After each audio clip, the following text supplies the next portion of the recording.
Fearless-ი თვითონ სათაურის განმარტებაშიც ამბობს, რომ ეს არის საგანგებო სახელოვნებო ბაზრობა, რომლის მიზანიც არის, რომ დაეხმაროს ვიზუალურ ხელოვნებას ამ კრიზისის დროს. კრიზისი, რა თქმა უნდა, უკვე დიდი ხანია გრძელდება განსაკუთრებით ვიზუალური ხელოვნების სფეროს წარმომადგენლებისთვის.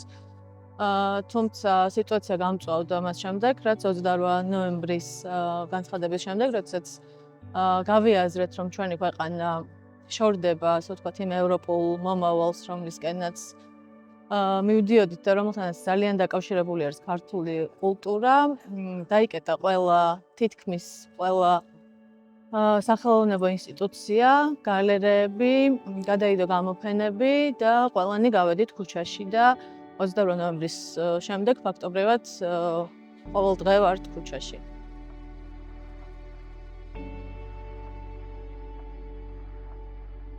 ეს არის ძალიან მნიშვნელოვანი ღონისძიება, რადგან როგორც მოგეხსენებათ, თითქმის უკვე 2 თვეა თბილისის გალერეები არის დაკეტილი და მოგვიწია საგანგებო რეჟიმში მუშაობა.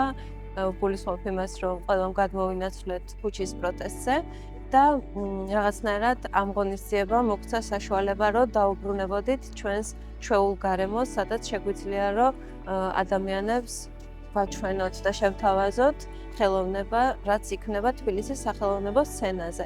ჩვენი 4710-ის კედელი ეთმობა ყველა მხატვარს, რომელთანაც გალერეა თანამშრომლობს, რადგან ამ შემთხვევაში ვფიქრობ კონცეფციიდან და კონტექსტიდან გამომდინარე სელექცია არტისტების იქნებოდა ალბათ არასწორი, რადგან ამ სიტუაციაში ყველა არტისტ თანაბრად ჭირდება დახმარება, შესაბამისად ჩვენთან მოსული დამთვალიერებელი ნახავს ყველა ხელოვანს, რომელთანაც გალერეა თანამშრომლობს.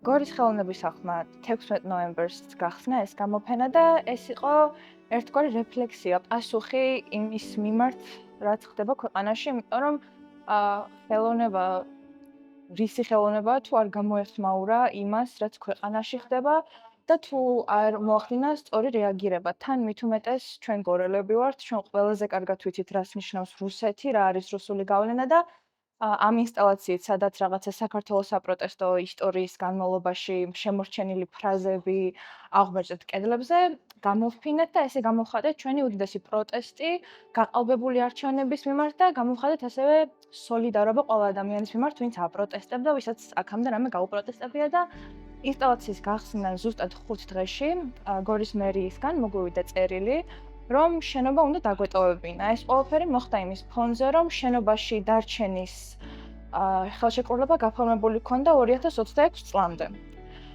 და რა თქმა უნდა, ეს არის თავისუფალი სიტყვის, თავისუფალი ხელოვნების შეზღუდვის მცდელობა.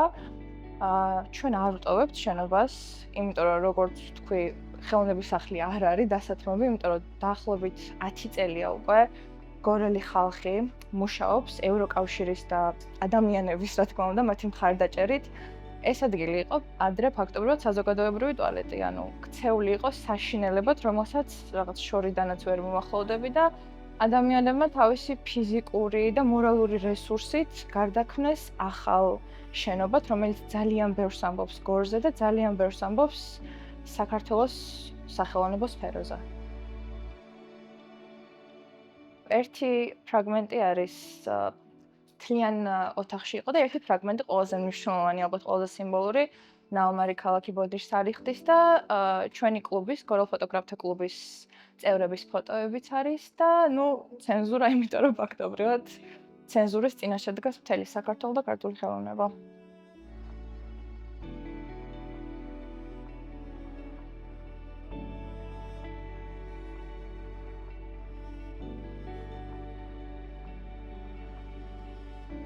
Fearless-ი 14 იანვრის ჩათვლით გაგრძელდება და იმედი გვაქვს, რომ ეს იქნება პირველი იმ ღონისძიებებიდან, რომლებიც მომავალშიც დაიგეგმება და ხელს შეუწყობს ვიზუალური ხელოვნების სფეროს განვითარებას.